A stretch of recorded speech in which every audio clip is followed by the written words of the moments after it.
At my sister's wedding, they left me without a seat and mocked me. I took back my $10,000 gift, announced it loudly, and walked out. The room fell silent, and moments later she was chasing me in her dress. Hey, I'm Nathan, I'm 28, and if you'd asked me a year ago, I would have said my sister Jenna and I were pretty tight. Not like best friends or anything, but there was definitely this unspoken bond between us. Growing up, our folks could barely stand each other, so we kinda learned to rely on each other from the sidelines. It was safer that way. Jenna's 2 years younger and way more outgoing, always surrounded by a bunch of people. Meanwhile, I was the quieter sibling, the one fixing the Wi-Fi or rescuing her when her car crapped out again or helping her move into another pricey apartment she really couldn't afford. I never expected a thank you and never asked for one, but I also didn't expect what came next. The wedding planning had been going on for over a year. Jenna and her now husband Tyler are totally the couple that turns everything into a big Instagrammable event, matching flannel engagement pics, fancy proposal parties, even a live-streamed bridesmaid brunch. I kinda watched it all from the sidelines. I was invited, sure, but didn't quite feel included, you know? I was the one holding the camera or fixing the lighting, but I didn't mind. I kept thinking, it's her time to shine. But then, she hit me up for money for the wedding. I mean, I had a decent tech job, and no one else in the family was exactly loaded, but it surprised me how easily she asked, like it was a given. She called one spring evening, saying, Nate, I know it's a big ask, but could you help with the venue deposit? Tyler's bonus is coming soon, then we're good. So, I sent $10,000 over a couple of days later, no big speech or drama, just a note saying, congrats, you deserve the best. After that, the money thing was never mentioned again, not when the save the dates went out, not when I wasn't invited to the tux fitting, and not when I found out I was the only sibling not in the wedding party. I thought maybe I'd misunderstood or they were keeping it small. Then, I saw the photos on Insta, 10 groomsmen, 8 bridesmaids, even Jenna's college roommate's fiancé had a role. It stung, but I kept quiet. My mom would have called me dramatic, and my dad would have just shrugged it off. As the wedding weekend came up, I kept low-key, booked my flight, took time off work, and upgraded my hotel suite so I wouldn't need to rely on anyone. The night before, I offered to help set up, but Jenna said, that's sweet, but we've got a planner. Tyler, all cheery, said, see you tomorrow, big guy. I just smiled, nodded, and left early, alone. I showed up early the next day at this over-the-top venue in the hills, looking sharp and carrying a sleek black envelope with a certified check for another $10,000 as a wedding gift. I figured if they never mentioned the deposit again, I'd make it a clean slate. The reception hall was stunning, filled with white orchids and crystal glassware, the kind of place that makes everyone look 10 years younger. I looked for my place card, thinking maybe I'd overlooked it. I scanned the tables twice. My cousin Becky and her boyfriend of 3 months had a seat, and so did Jenna's high school debate partner. But my name was nowhere. Eventually, I asked a staff member, who said, I don't see you listed. Were you maybe invited just for the ceremony? I was floored. I'd flown in from 2 states away. That's when I noticed Tyler's mom, Sandra, nearby. She always had this fake warmth, like everything she said was made for a family newsletter. She gave me a pitiful smile and said, oh, Nathan, we thought you'd be busy helping out or something. Jenna added, you're usually more comfortable in the background. We didn't want you to feel out of place.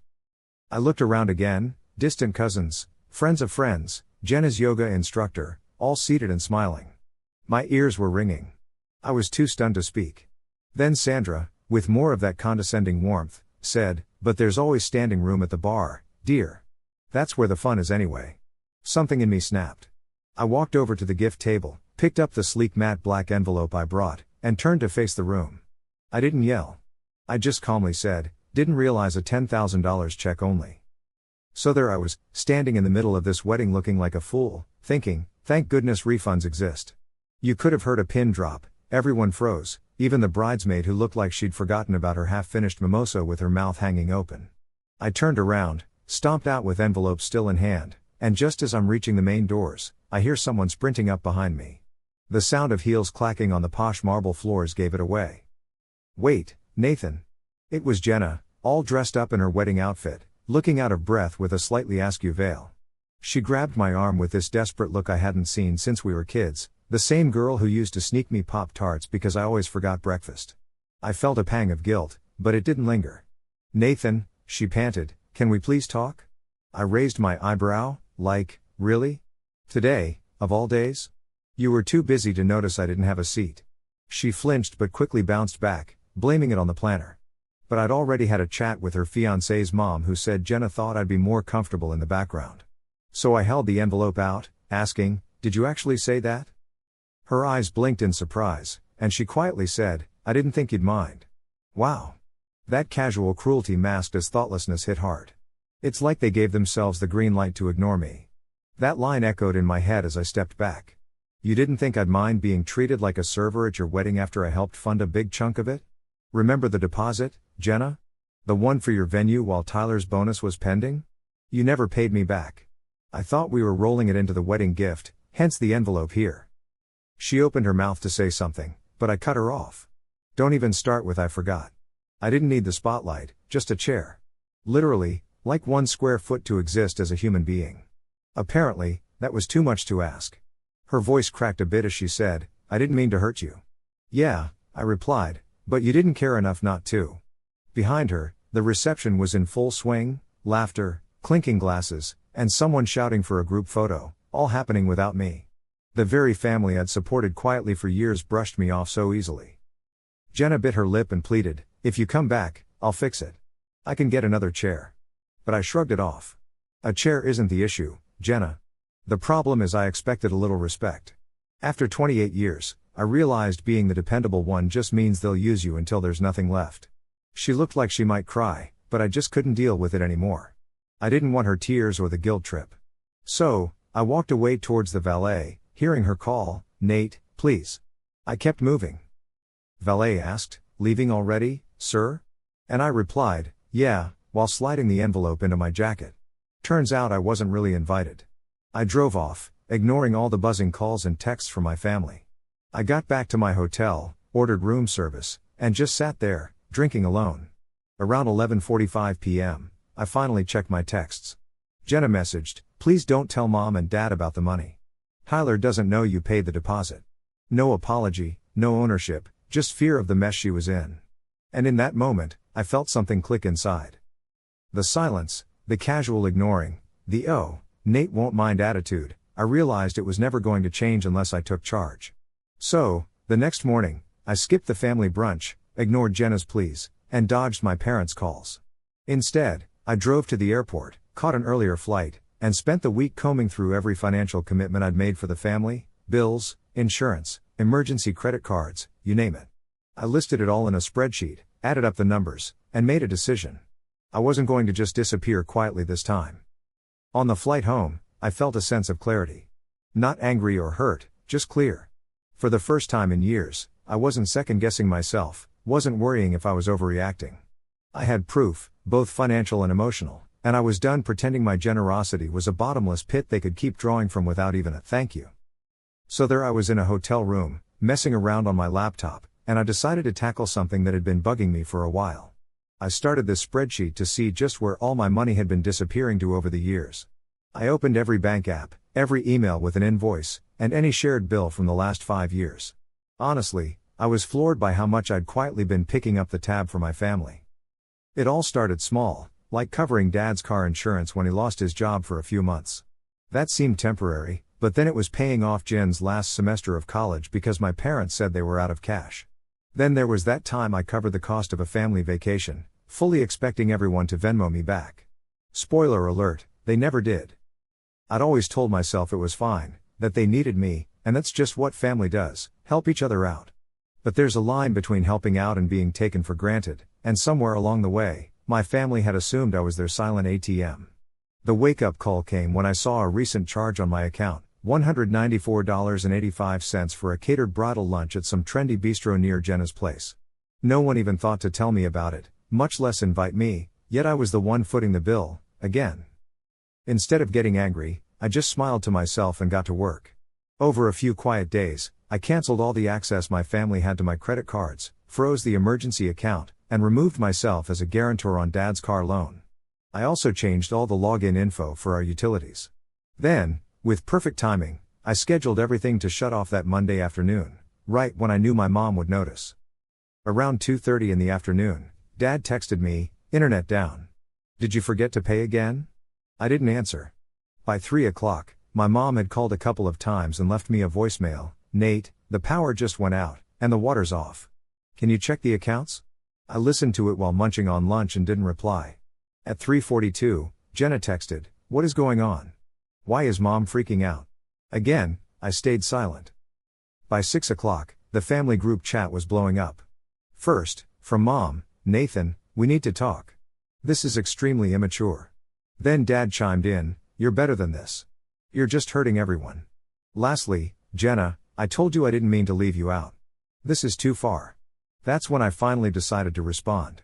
I pasted the total from my spreadsheet into the chat, $63,842. I added, "That's what I've paid for this family in the last 5 years. Itemized receipts available upon request. You don't get to ignore someone until they're useful again. That card's maxed out forever." 3 hours of dead silence passed until Jenna finally replied, saying, "Okay, I didn't realize it was that much. I'm sorry. Can we at least talk?" I nearly agreed, but then I remembered her wedding, how her new mother-in-law had been so smug and dismissive, and Jenna just let it happen. So I replied, "I think we've talked enough. I'll send my Venmo in case you ever want to start paying back your tab. Until then, best of luck with married life." Then, I muted the group chat, blocked Jenna, turned my phone face down, and for the first time, enjoyed the silence, not as something to endure, but something I had chosen. It didn't take long for the fallout to begin, just 3 days. That's when the cracks in my family's perfect facade started showing, and they came running toward me. But it wasn't out of love or regret, it was just because silence wasn't convenient for them anymore. Day 1 ended with me muting the group chat and blocking Jenna. It was freeing and, honestly, a bit scary because cutting off people you've been supporting for so long feels like slicing off a part of yourself. But it also felt like taking a big breath of fresh air for the first time in years. Day 2 began with a knock on my door. I live in a quiet neighborhood where people mostly keep to themselves, so an unexpected visitor stands out. I opened the door to see my dad standing there, looking worn and carrying an old manila folder under his arm. "Can we talk?" he asked. I let him in, not because I owed him anything, but to see if the man who'd taught me to fix a flat tire had enough humility to help fix the mess he'd been part of creating. He sat at my kitchen table like it was some kind of job interview. So, I opened up this folder and laid out all these bills, notes, and even some scribbled plans for payback. It might have looked impressive if I hadn't been the one footing most of those bills myself. "I didn't realize how much you were dealing with," he started. "Your mom and I got used to thinking you'd always help." I nodded, saying, "Yeah, you got used to taking me for granted." He winced but didn't argue. Instead, he pointed to one of the payback plans with a tired finger and said, "I want to pay you back. It won't be quick, but I'll start this month. I've got some retirement money I can dip into." That caught me off guard because my dad wasn't exactly known for being selfless since, like, the early 2000s. I looked at the paper and back at him and asked, "Why now?" He hesitated before saying, "I saw how Jenna looked at you at the wedding, like you didn't matter, like you were just an afterthought. That used to be my mistake, and I don't want it to be hers."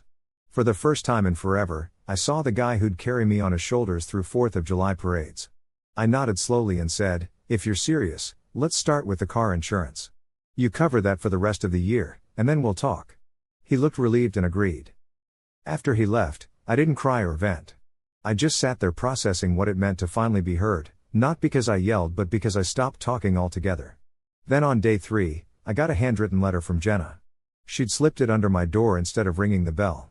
The envelope had my name in her familiar handwriting. I almost didn't open it, but curiosity got the better of me. The letter read, "Nate, I've tried calling and texting you. I know you're not ready to talk, and I don't blame you. I've replayed the day 100 times, and it didn't go wrong at the wedding, it happened way before. You were always there for me, rides, rent, bad dates, everything. I just assumed you'd always be there, my biggest mistake. Tyler didn't know you paid the deposit. I never told him because I didn't want him to feel like we owed anyone. I wanted us to look like we had everything together. But that lie cost me your trust, and I see that now. I told myself you liked being in the background, but I never asked how you felt. I never thought about what it meant for you to sit through the wedding knowing you paid for it and were treated like furniture. You didn't deserve that. I'm not asking for forgiveness, just letting you know that I see it now. It wasn't dramatic or groveling, but it was real, which made it harder." I didn't answer for a week, not out of spite but because I wanted to be sure this wasn't another one of those family panic moments where they just say the right thing so I'd patch things up again. I waited, I watched, and then I got an email, A digital receipt of $10,000 from Jenna straight to my bank. No message, just the transaction. Then another email from Tyler. Apology, Nate, I just learned the full story. I'm sorry. That's all I can say for now, but we're starting our marriage by making things right. You deserved better, and we hope to prove that moving forward. It wasn't perfect, but it was a start. I sent one final message to the family group chat: no more payments, no more favors. If you want me in your life, treat me like I matter, not like a backup plan. This time I mean it. Then I left the chat. I didn't block them again but just left. 2 months later, on my birthday, I didn't throw a party or send out reminders. I made a reservation for one at this rooftop sushi place I'd always wanted to check out and watch the city lights flicker below. Halfway through the meal, the waiter brought a small box to my table. Inside was a note, from someone who finally sees you. Happy birthday. It was from Jenna. I smiled, not because everything was fixed, but because for once, I wasn't invisible. I wasn't just background noise. I was seen, and I knew I wouldn't let myself blend into the scenery for anyone ever again, not for family, not for blood, not even for love. I had learned the hard way that being the dependable one didn't mean I owed them my silence. It meant I'd earned my boundaries, and I finally had them. Thanks for tuning in. If you haven't yet, please subscribe and hit the notification bell to stay updated with more crazy real life stories happening around you.